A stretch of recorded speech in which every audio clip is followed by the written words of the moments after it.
I'm all about that bass, no trouble. I'm all about that bass, no trouble. I'm all about that bass, bass.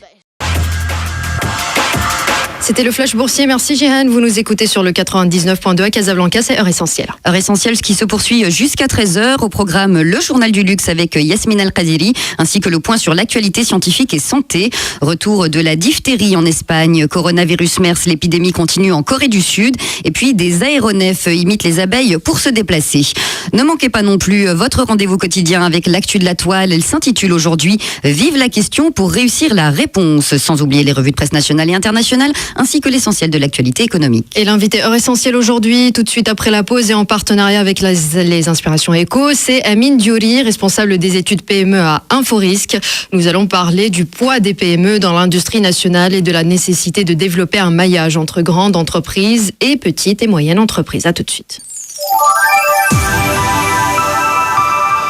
L'été arrive, les moustiques aussi.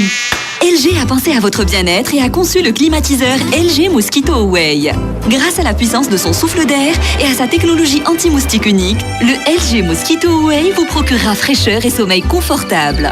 En plus, la fonction anti-moustique s'active indépendamment de la climatisation pour une faible consommation d'énergie. Dispositif sans effet nocif sur la santé, testé dans un laboratoire certifié.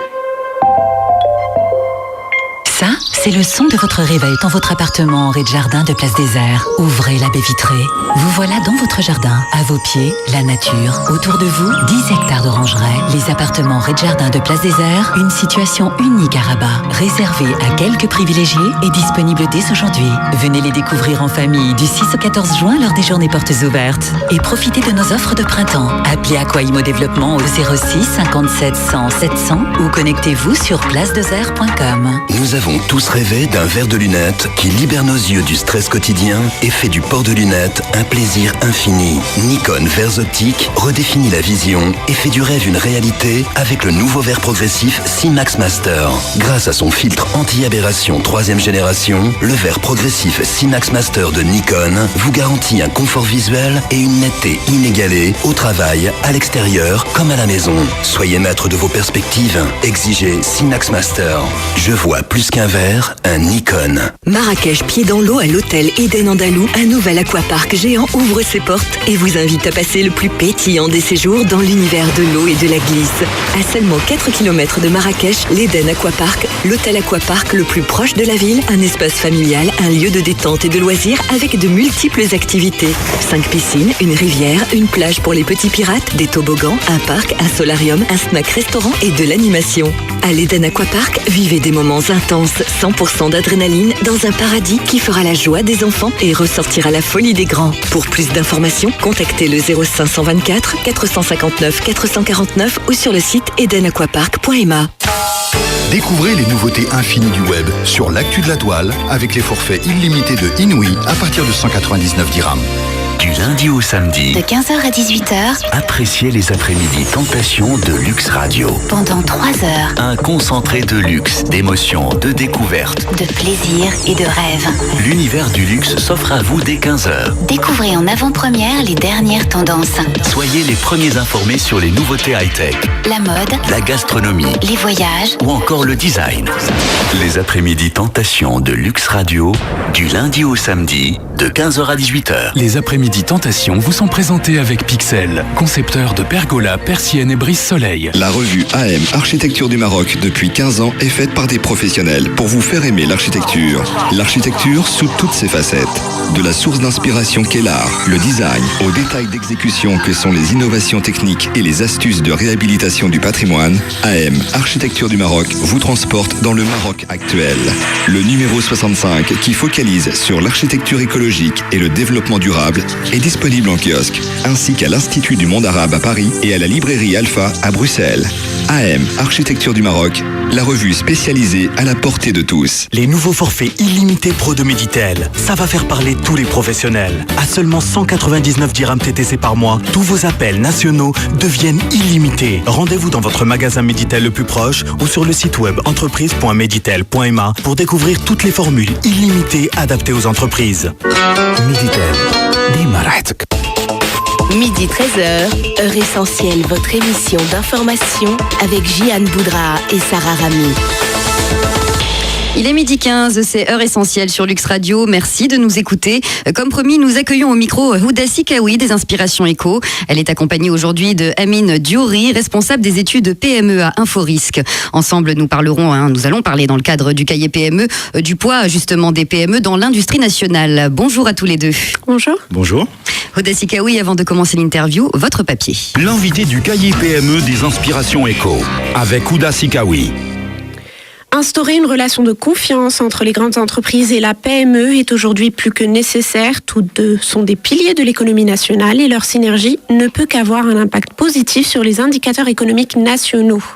Plus concrètement, en analysant le poids des PME dans le tissu industriel national, à la lumière des statistiques délivrées cette semaine par Inforisque, la PME représente une grande part de ce tissu, contrairement aux idées reçues.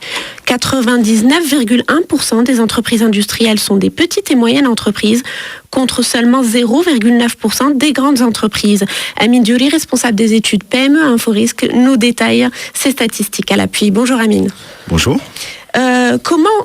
Quel état des lieux, tout d'abord, vous avez dressé de cette cartographie de la PME dans le tissu industriel national? Alors effectivement, on a regardé par rapport à notre base de données. Alors la base de données Inforisque, juste pour préciser rapidement la situation, c'est plus de 350 000 sociétés marocaines. Donc l'idée, c'était vraiment d'isoler ces entreprises industrielles, et on a constaté qu'effectivement, la grande majorité, c'est-à-dire 52% de nos entreprises actives, de notre base, étaient des entreprises industrielles. 52% des 145 000 sociétés industrielles. Exactement. Voilà. Exactement, je parle de sociétés actives.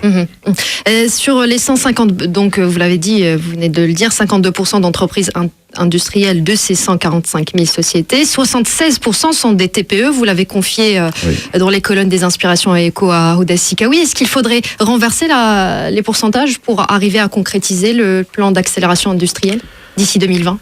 Alors, je pense qu'on n'est pas dans cette logique-là.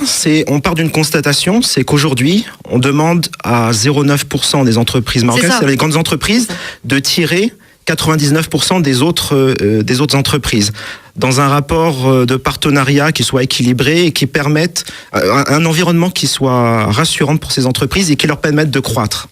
C'est impossible. Si, c'est tout à fait possible. En 5 ans. Écoutez, il y a un plan pour ça, on verra. Aujourd'hui, ce que je peux dire simplement, c'est que en termes d'état des lieux, 89% des entreprises font moins de 10 millions de dirhams de chiffre d'affaires. C'est vraiment ça le point important. Oui. Houda Sikawi des Inspirations Éco. Moi, je voudrais revenir sur les statistiques. 99,1% des entreprises industrielles, des PME, c'est la première fois qu'on en entend parler. Les idées reçues étaient que les grandes entreprises dominaient ce secteur. Aujourd'hui, Inforisque nous annonce que 52% de ce tissu est composé d'entreprises industrielles, d'où votre intervention. Mais est-ce que vous pouvez nous donner le détail de la fragmentation de ces 99,1%? Alors, je tiens à préciser une chose. Quand je parle pour l'instant, les 0,9% de grandes entreprises, je parle en volume, uniquement en volume. En valeur, évidemment, la tendance sera inversée. Ça, c'est important. Oui, tout à fait. Je parle du nombre d'entreprises. Je ne parle pas du pourcentage de chiffre d'affaires. Évidemment, si on parle de pourcentage de chiffre d'affaires, ce chiffre sera complètement renversé. Les grandes entreprises, par exemple, à l'export, les grandes entreprises industrielles représentent près de 64% des exportations totales du Maroc. Donc, évidemment, si on rapporte le poids en termes de volume et la valeur, évidemment, on a un rapport qui est complètement inversé. C'est Sarah Rami. Ces 76% de TPE opèrent dans quel secteur ? Alors, je n'ai pas une segmentation précise à vous donner dans le cas précis. Là, on a voulu vraiment avoir une topologie globale de ces entreprises industrielles, mais je n'ai pas la répartition à vous donner. Houda Sikawi des Inspirations Éco. À l'aune de ces statistiques, Amine Diouri, que représentent aujourd'hui ces entreprises industrielles en termes d'activité, justement, pour un peu expliquer quel est le poids du chiffre d'affaires et le renversement de tendance? Alors, aujourd'hui, je vais vous donner un exemple pour illustrer ça. Je parlais du chiffre. Alors, je parlais en volume, donc 52% en volume. En valeur, c'est-à-dire le chiffre d'affaires des entreprises industrielles représente 58%. du chiffre d'affaires du total des entreprises. Ça, c'est pour donner un premier point en termes de valeur. Deuxième point, en termes d'export. Ça, c'est un chiffre d'affaires export qui peut être intéressant à analyser. Le chiffre d'affaires export des TPE industriels représente seulement 1% du total des exportations, contre près de 64% si on prend les grandes entreprises. Industrielles, je précise bien industrielles. Les PME industrielles ne représentent, elles, que 19%, ce qui est tout à fait correct. Et l'objectif, c'est, je pense, d'arriver au modèle allemand, c'est-à-dire avec des PME allemandes qui représentent 40% des exportations totales du pays. Ça, c'est l'idéal. C'est l'idéal. Mais on n'est pas dans le même modèle. Juste, je rappelle à nos auditeurs qui nous rejoindraient que nous sommes en compagnie de Amine Diouri, responsable des études PME à Inforisque. Sarah, votre question. Oui, est-ce que j'écoute votre interprétation de l'étude et des pourcentages et des chiffres.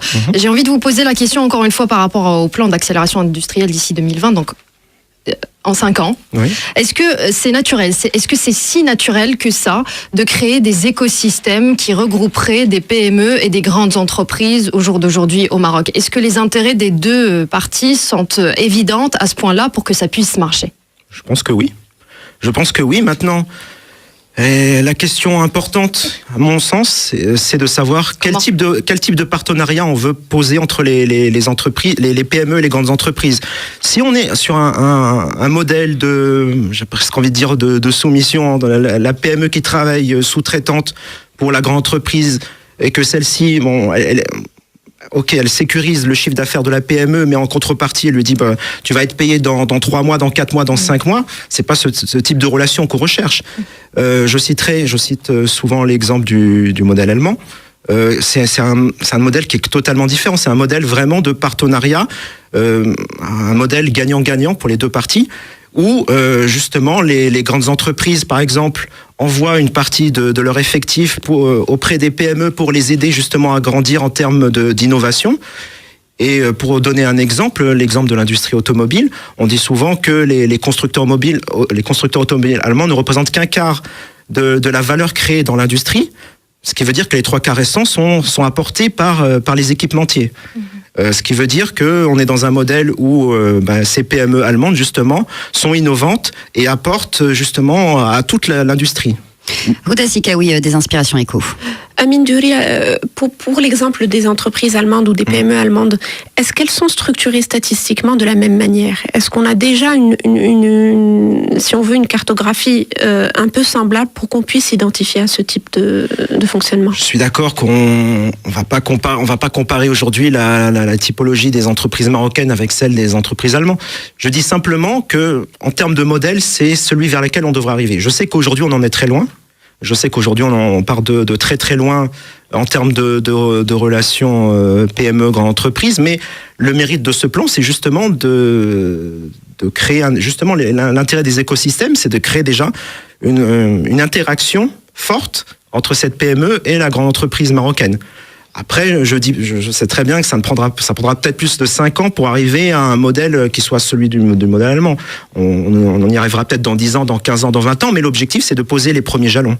Sarah Rami. Le ministre délégué chargé des petites entreprises et de l'intégration du secteur informel, Mamoun Bouhdoud, a participé à une conférence débat mardi soir à Casablanca. C'était sous le thème Alliance grande entreprise PME au service de l'accélération industrielle. Il a dit on a besoin qu'il y ait des entrepreneurs forts qui prennent des risques et investissent dans les secteurs porteurs. Est-ce que vous êtes d'accord et quels sont ces secteurs ? Quels sont les secteurs qui pourraient correspondre à ce que dit le ministre selon vous ? Bon, je ne peux être que d'accord. Lui, il a mis l'accent sur... Oui, bien sûr, mais lui, il a mis l'accent sur le secteur automobile. Selon vous, quels sont les secteurs qui pourraient correspondre à ce que dit le ministre aujourd'hui en termes de risque et d'investissement ? Écoutez, je ne suis pas aussi expert que lui par rapport aux secteurs qui sont... Je sais qu'aujourd'hui, évidemment, il y a les secteurs industriels mondiaux, les métiers mondiaux du Maroc qui sont privilégiés. L'idée de ce plan, c'est aussi de favoriser les autres industries qui jusqu'à présent n'avaient pas été touchées par le précédent plan. Je pense qu'effectivement, il faut avoir une approche globale de ces industries, ne pas favoriser une industrie aux dépens des autres. Évidemment, aujourd'hui, on parle de quelques industries majeures au Maroc, l'aéronautique, l'automobile, etc., qui poussent l'ensemble de l'industrie marocaine, mais il ne faut pas oublier les autres. Donc, je pense que ce plan est, de ce point de vue, équilibré. Houda Sikawi des Inspirations Éco, ce sera la dernière question. Moi, je saisis l'occasion, Amine Diori, pour que vous soyez là aujourd'hui avec nous. Inforisque a l'habitude justement de faire des typologies du tissu entrepreneurial national. Oui. L'actualité veut que, il y a à peine 2 jours, vous avez levé le voile sur le classement des 1000 PME au Maroc. Comment ce dernier a été réalisé et qu'est-ce qu'il donne concrètement comme valeur statistique ? Alors effectivement, Inforisque édite chaque année le classement des 1000 PME. Alors je précise que ce n'est pas les 1000 premières PME, mais c'est un échantillon d'entreprises de PME qui réalisent un chiffre d'affaires compris entre 45 et 100 millions de dirhams de chiffre d'affaires. Alors l'idée c'est quoi ? C'est d'analyser chaque année cet échantillon d'entreprises, donc des PME de taille intermédiaire, et de voir comment elles se sont comportées au cours de l'exercice écoulé. Alors, aujourd'hui, le dernier exercice écoulé, c'est 2013, c'est le dernier bilan disponible.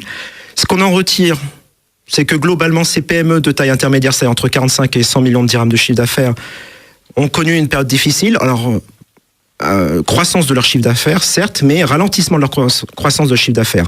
C'est-à-dire qu'entre 2011 et 2012, leur chiffre d'affaires avait cru de près de 6%. Cette croissance n'était plus que de 1,5% entre 2012 et 2013. Donc un ralentissement de la croissance et une baisse de leur taux de marge nette. Ça aussi. Malgré tout, cette baisse reste limitée et malgré tout, ces taux restent positifs. Mais malgré tout, elle résiste. C'est-à-dire qu'il y a quand même des points très positifs qu'on peut sortir pour ces PME. Premier point positif, c'est donc des délais de paiement qui se stabilisent, donc qui n'augmentent pas trop malgré la crise actuelle. Deuxième point positif, c'est un ratio d'endettement qui reste très faible, aux alentours de 40%.